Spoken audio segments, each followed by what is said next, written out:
The Night Market Stroll, a rhythmic sleep story of self-care and calm. Elias stood at his kitchen window, watching the last of the daylight soften into something gentler. Friday evening light always felt different. It carried a kind of permission in it, a quiet exhale after the week's long inhale. The apartment around him was still, not empty exactly, but waiting. The kind of waiting that didn't demand anything, that simply existed in the space between what had been and what might come next. He'd finished his work an hour ago, closed his laptop, answered his last email, put his coffee cup in the sink, and then he'd found himself here at the window, watching the sky turn from gold to amber, to the first pale hint of violet. His reflection looked back at him from the glass, a man in his late 30s, hair slightly disheveled from running, his hands through it during afternoon meetings, still wearing the comfortable button-down shirt he'd put on that morning now, with the sleeves rolled to his elbows. The apartment was quiet in the way that spaces become when you live alone and have grown comfortable with it. Not lonely, exactly, just still. The kind of stillness that can feel either peaceful or heavy, depending on the day. Today it felt like neither. It felt like a blank page, like possibility wearing the disguise of ordinary evening light. Elias turned from the window and looked at the small kitchen table where he usually ate his solitary dinners, at the couch where he read most nights, at the bookshelf that held his modest collection of novels and field guides and cookbooks he'd meant to use more often. Everything was in its place. Everything was fine. And somewhere in that fineness and that perfectly acceptable ordinariness, he felt a small stirring, not quite restlessness, not quite longing. Something softer than that. Something like a question he hadn't quite formed yet. Then it came to him, simple and clear.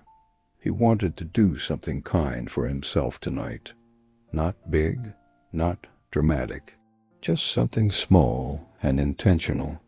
Something that said, quietly, without fanfare, that he mattered. That this one life, this one Friday evening deserved a little tenderness. The neighborhood night market would be opening soon. He'd walked past it dozens of times, usually on his way to somewhere else, always meaning to stop, but rarely doing so. It happened every Friday evening from spring through early fall, a modest gathering of local vendors in the community park, 3 blocks from his apartment. Nothing fancy, just flowers and produce and baked goods and a handful of artisans selling things made by hand. A kind of market that smelled like fresh bread and felt like belonging to a place. Tonight, he decided he would go. Not to buy groceries or to check something off a list. He would go to treat himself, to gather small things that would make his apartment feel less like a place he simply existed in, and more like a place he'd chosen, a place he cherished. The decision felt good.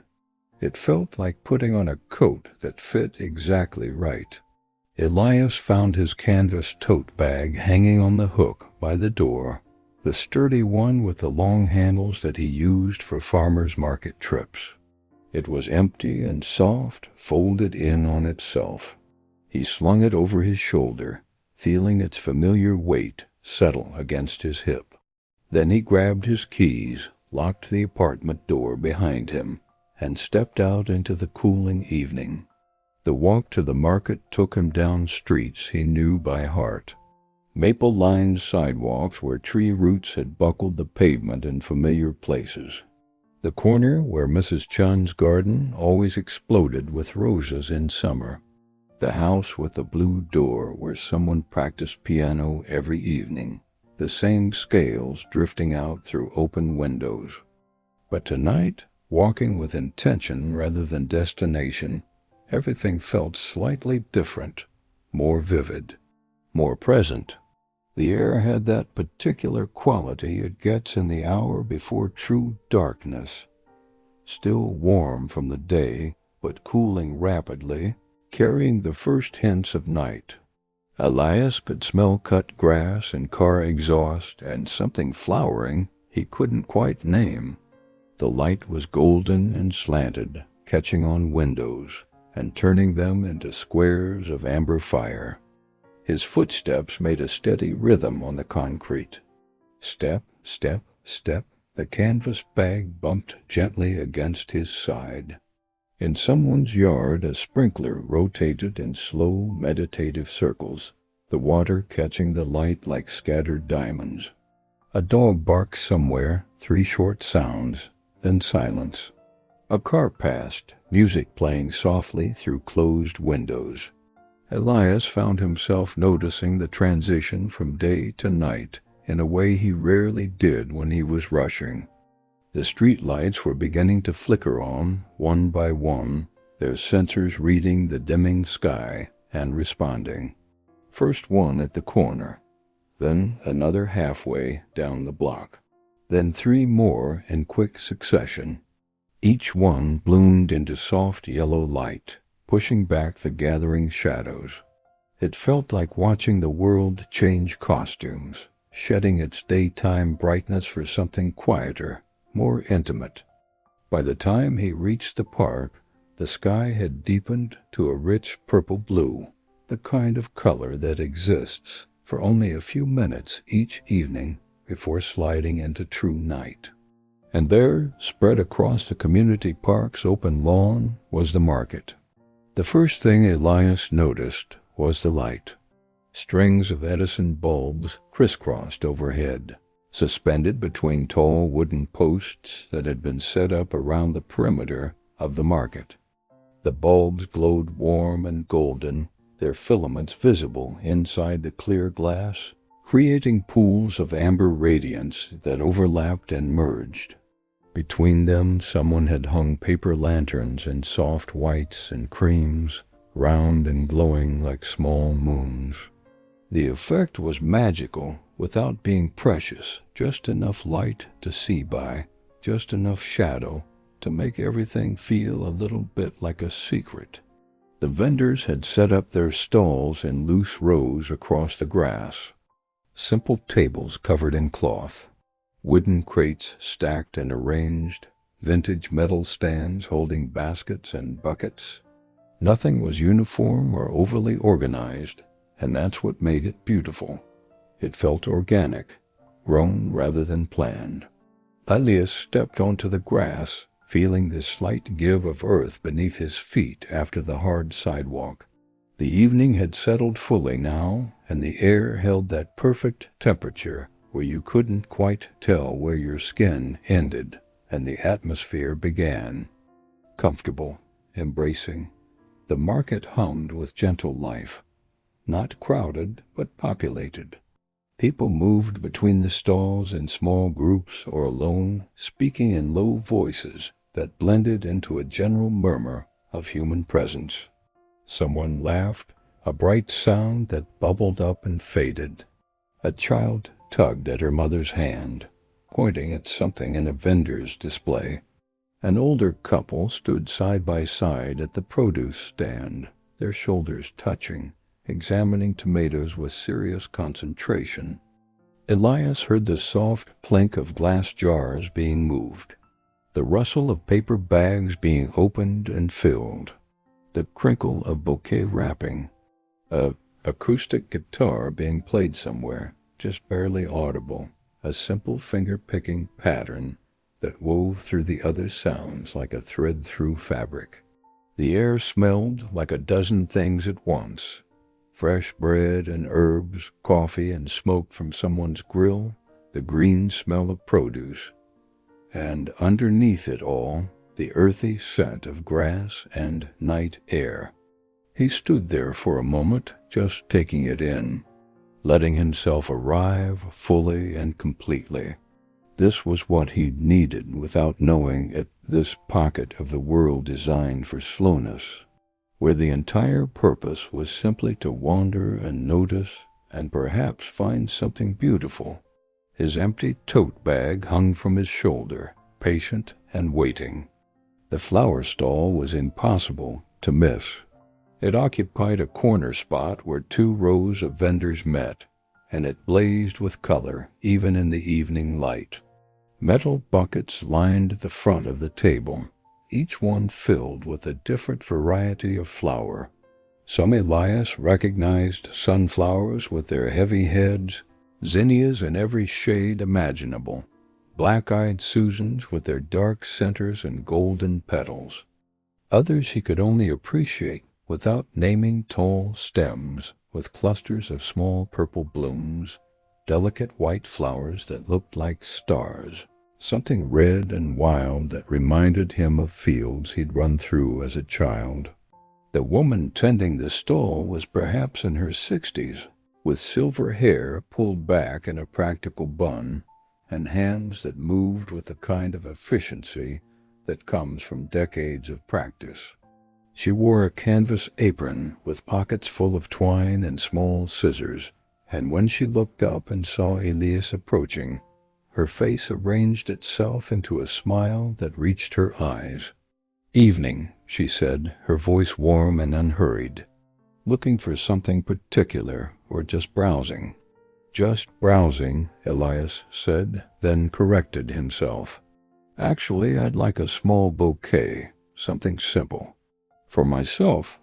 The woman's smile deepened, and something knowing passed across her face. "Best reason to buy flowers," she said simply. Elias moved closer to the buckets, bending slightly to examine the options. The stems were cool from sitting in water, and droplets clung to leaves and petals, catching the string-light glow. Each bucket released its own particular fragrance when he leaned close, some sweet, some green, some almost spicy. He found himself drawn to a bucket filled with wildflowers, the kind that looked like they'd been gathered from a meadow rather than cultivated in neat rows. Lavender and Queen Anne's lace and something with tiny yellow blooms he couldn't name. He was reaching toward them when he felt something warm and solid press against his leg. Looking down, Elias discovered a dog. A very old golden retriever with a graying muzzle and kind, slightly clouded eyes. The dog had emerged from behind the stall with the slow dignity of age and had positioned himself directly next to Elias, leaning his considerable weight against Elias's knee. The dog's head was large and heavy, resting with complete trust against Elias's leg, and the animal let out a long, contented sigh. "That's Pippin," the flower vendor said, amusement coloring her voice. "He's decided you need escorting." Elias couldn't help but smile. He reached down and placed his hand on Pippin's head, feeling the warmth of the dog's skull beneath soft fur.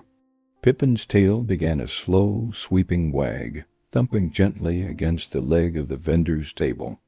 The dog looked up at Elias with an expression of such pure, uncomplicated contentment that something in Elias's chest loosened.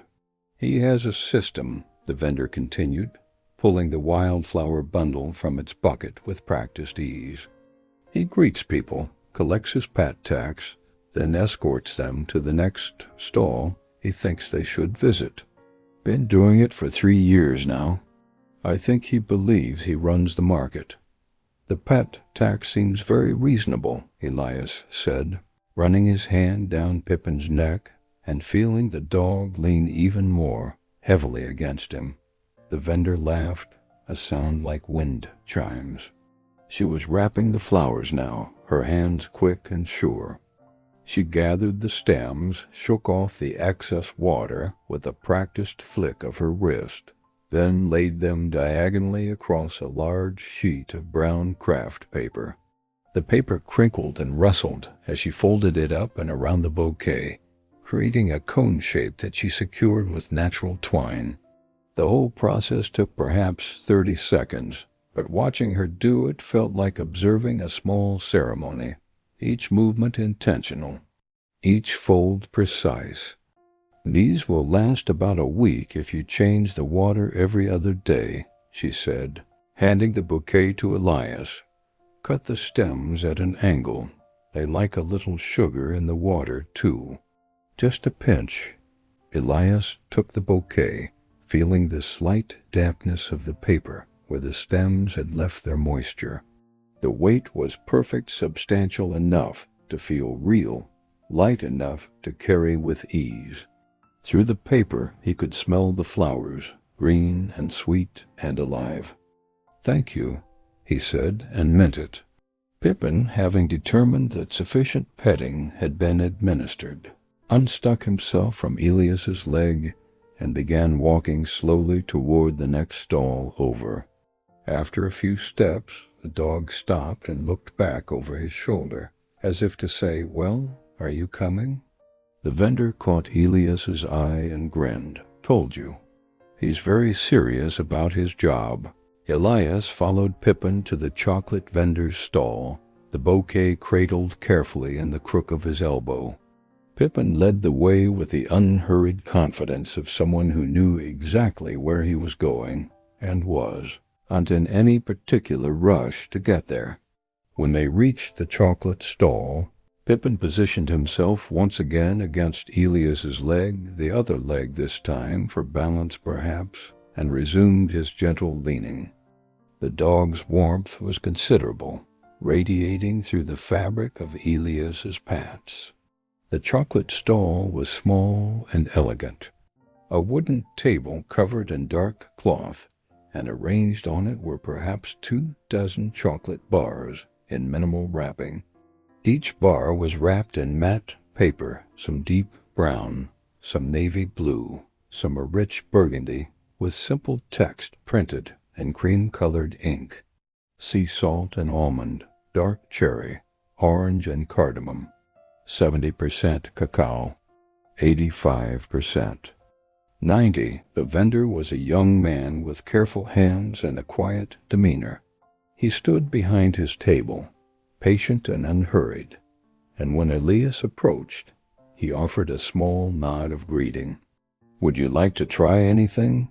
he asked, his voice soft enough to match the evening. "The sea salt and almond?" Elias said, drawn to it without quite knowing why. The vendor selected a bar from the display and unwrapped one corner with practiced care. Then he broke off a single square, the snap of it sharp and clean in the evening air, and offered it to Elias on a small square of parchment paper. Elias took the chocolate and placed it on his tongue. For a moment, he simply let it rest there, feeling the cool smoothness begin to soften. Then the flavors started to unfold, bitter first, deep and dark and complex. Then the salt came through, just a whisper of it, making the chocolate taste somehow more like itself. Finally, the almond, toasted and subtle, a warm undertone that rounded everything out. "I'll take one," Elias said when he could speak again. The vendor wrapped a full bar in tissue paper and placed it in a small paper bag, which he folded over twice at the top with geometric precision.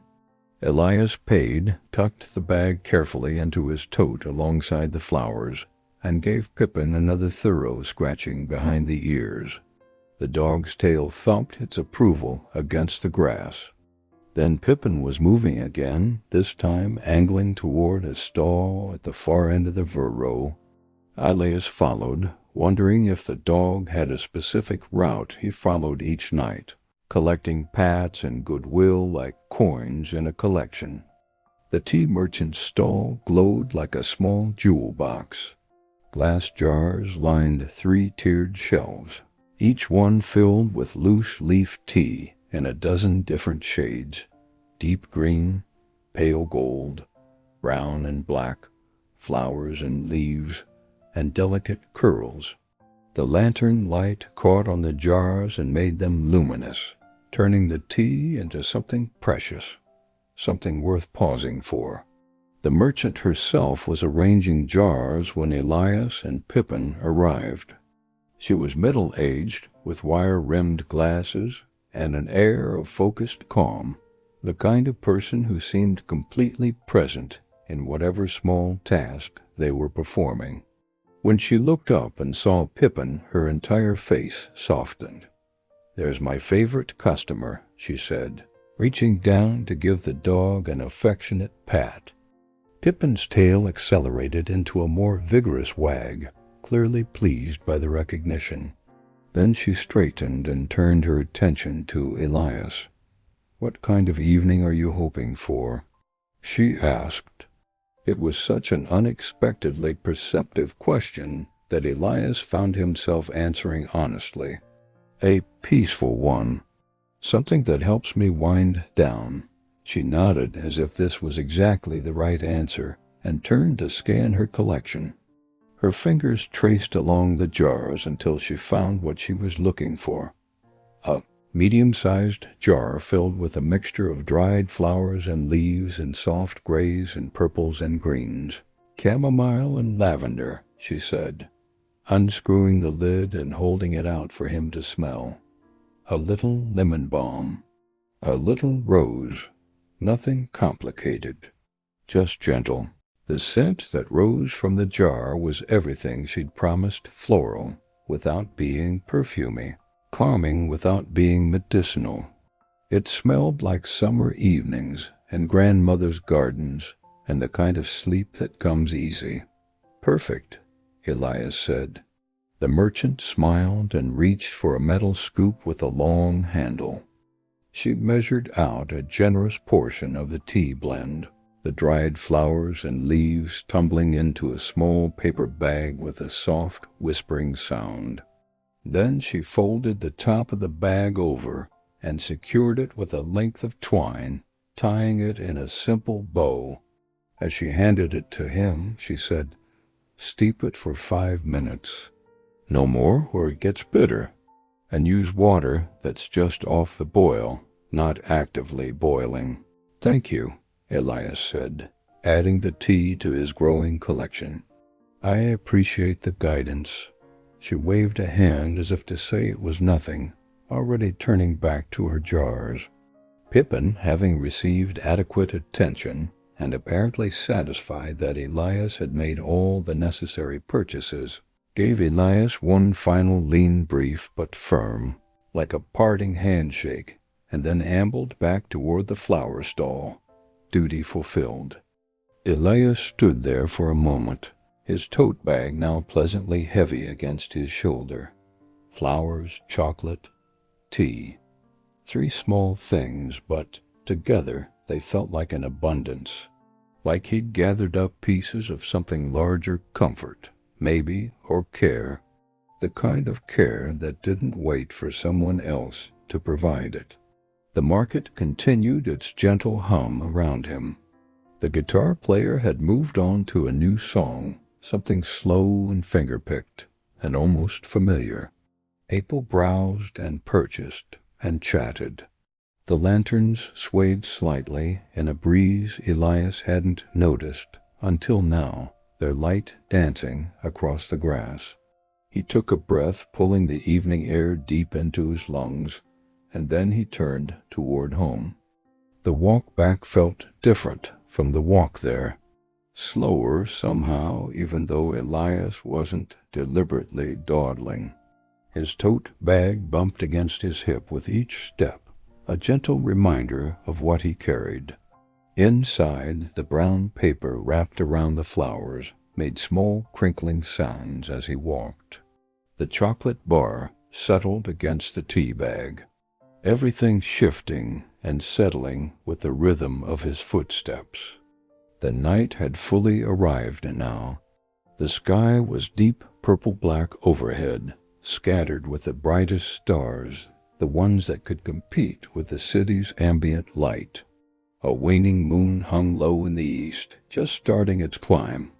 The street lights cast pools of yellow-orange light along the sidewalk, and Elias moved through them one by one, light and shadow and light again.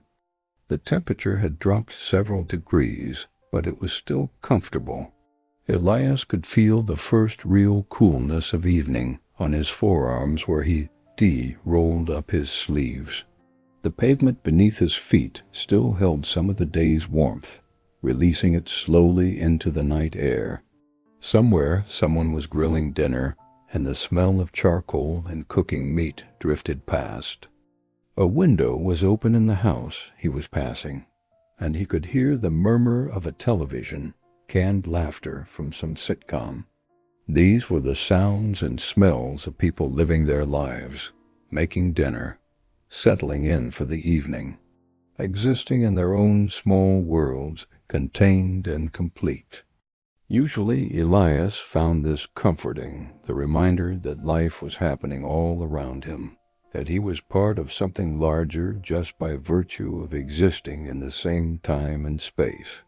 Tonight, though, he felt more aware of his own small world, the one he was carrying home in a canvas bag.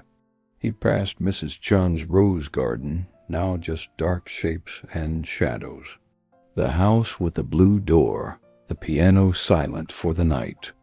The corner where tree roots had buckled the pavement, which he stepped over without thinking. His feet knew these streets in the dark, could navigate them without requiring conscious thought. When his apartment building came into view, Elias felt something shift in his chest. Anticipation, maybe. Or maybe just the simple pleasure of coming home with the intention of treating that home as something worth celebrating, worth making beautiful. He climbed the stairs to his second-floor apartment, his keys already in his free hand. The hallway was quiet, dim light from the emergency exit sign casting everything in a faint red-green glow. He unlocked his door, stepped inside, and closed it behind him with a soft click. The apartment was exactly as he'd left it. The kitchen window still held the last ghost of twilight. The table was still empty. The bookshelf still held its orderly collection. But now Elias was here, and he was carrying something. The potential he'd felt earlier had transformed into something tangible, something he could unwrap and arrange and bring into being. He set his tote bag on the kitchen counter and stood there for a moment, looking at it. The brown paper cone of flowers stuck out from the top, stems visible at the bottom, paper slightly crumpled from the walk home. He could see the corner of the chocolate bag peeking out, and the twine-tied tea bag resting beneath. Slowly, with the deliberateness of ritual, Elias began to unpack. First, the flowers. He pulled the bouquet out carefully, mindful of the blooms. The craft paper crinkled loudly in the quiet apartment, a satisfying rustle. He untied the twine and let the paper fall open, revealing the full arrangement. Even in the kitchen's ordinary overhead light, the flowers were beautiful. The lavender had released more of its scent during the walk, and now his entire kitchen smelled like fields and sun and something ancient. Elias had a simple glass vase in the cabinet above the sink, nothing special, just a clear cylinder he'd bought at a thrift store years ago.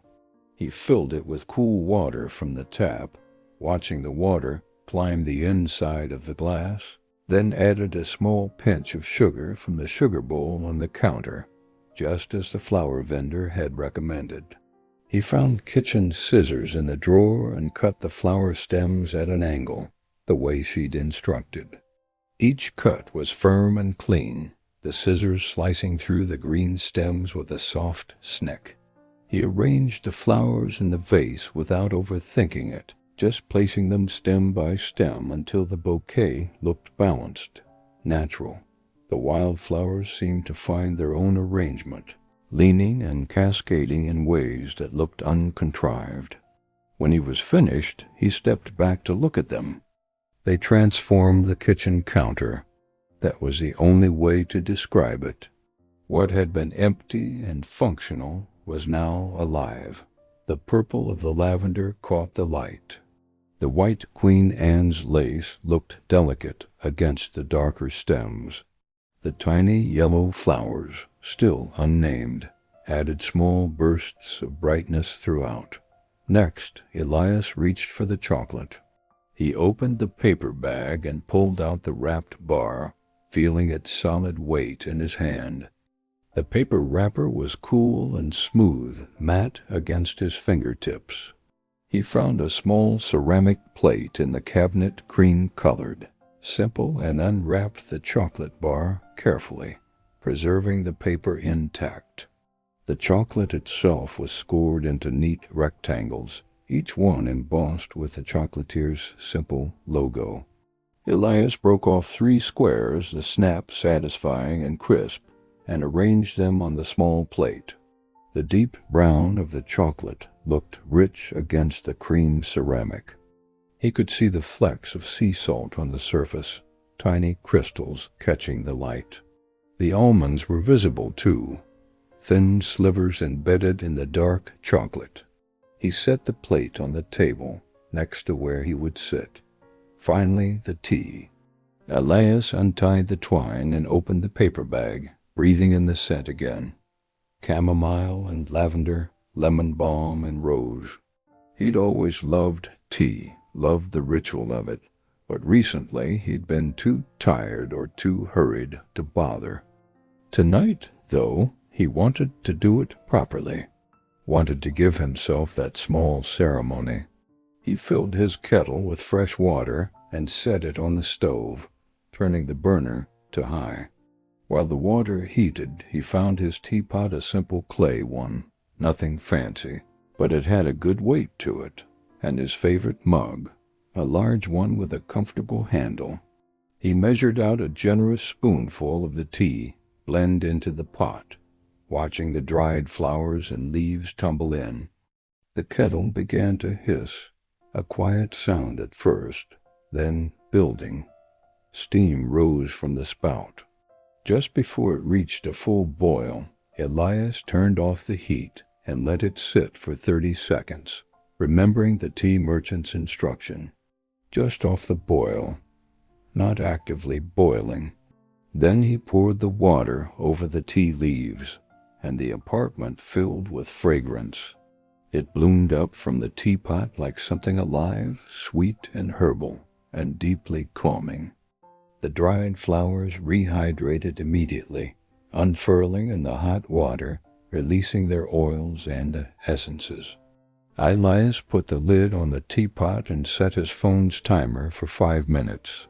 While the tea steeped, he moved through the apartment, turning off the harsh overhead lights and switching on lamps instead. The floor lamp in the living room with its warm yellow glow. The small lamp on his bedside table. Everything softer now. Everything gentler. In the kitchen, he found a candle in the drawer where he kept miscellaneous things. A simple white pillar candle in a small glass holder, left over from a dinner party he'd hosted months ago. He set it on the table next to the plate of chocolate and lit it with a match. The flame wavered for a moment, then steadied, casting a small circle of warm light. When the timer chimed, Elias poured the tea from the pot into his mug, watching the golden amber liquid stream out. He could see tiny bits of chamomile flowers floating on the surface.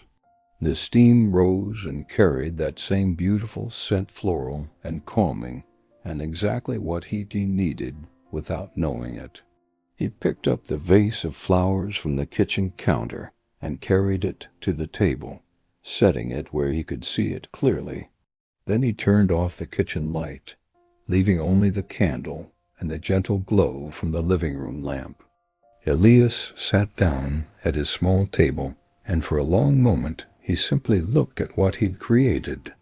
The flowers still releasing their subtle perfume, the candle flame dancing slightly in the air currents he couldn't feel, the chocolate on its simple plate, the tea steaming gently in his favorite mug.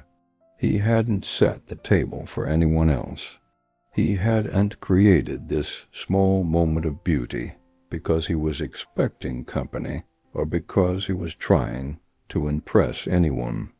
He'd done it entirely for himself, because he deserved it, because this one life, this one Friday evening, was worth marking with tenderness.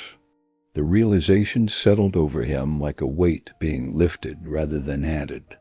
For so long, Elias had been waiting, not consciously, perhaps, but waiting nonetheless, waiting for the right moment, waiting for someone to share these small ceremonies with, waiting for life to feel more complete before he allowed himself to celebrate it.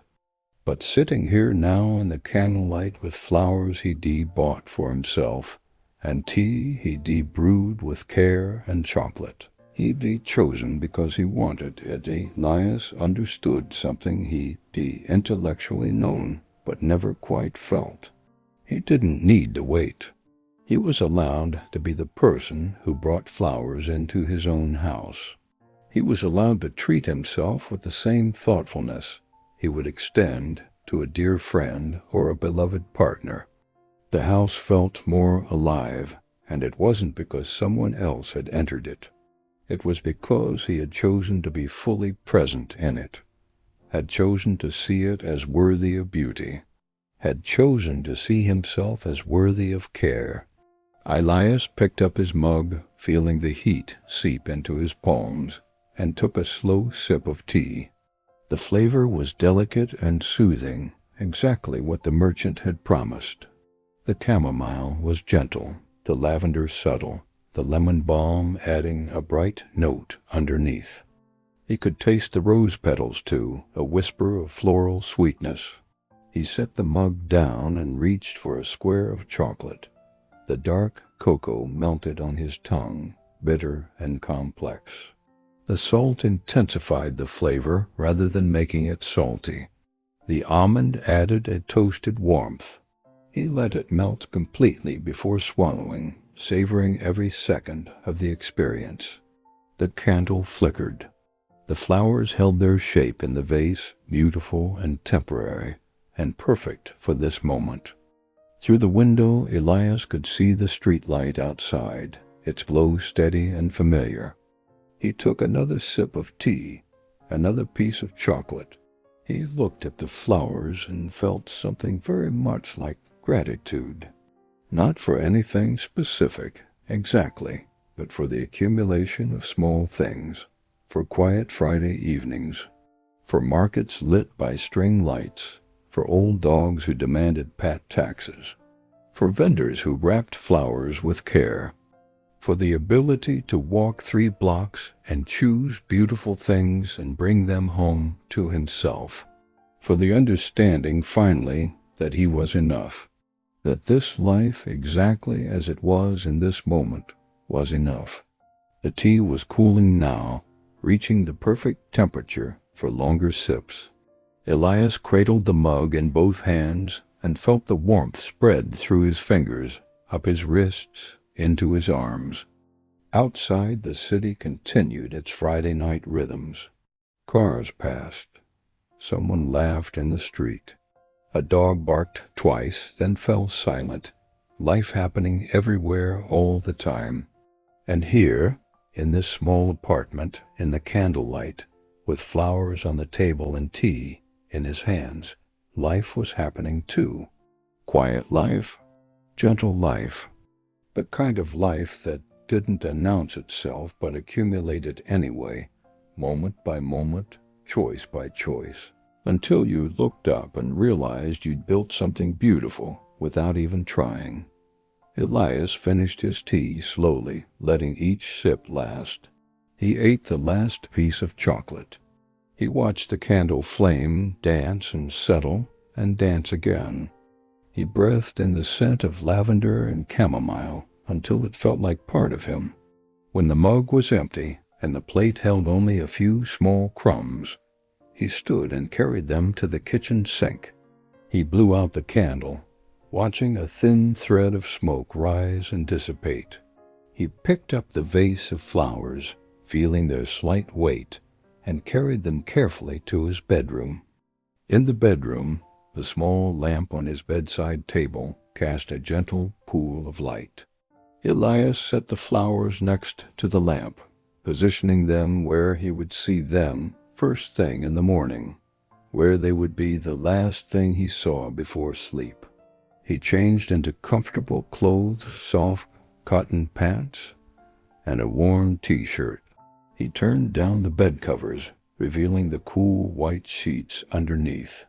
Through the bedroom window, the street light outside created a pattern on the wall. Light filtered through leaves that swayed in the night breeze. Elias climbed into bed and settled against the pillows, feeling his body relax into the mattress. The sheets were cool against his skin, exactly the right temperature. He reached over and turned off the bedside lamp, and the room fell into comfortable darkness.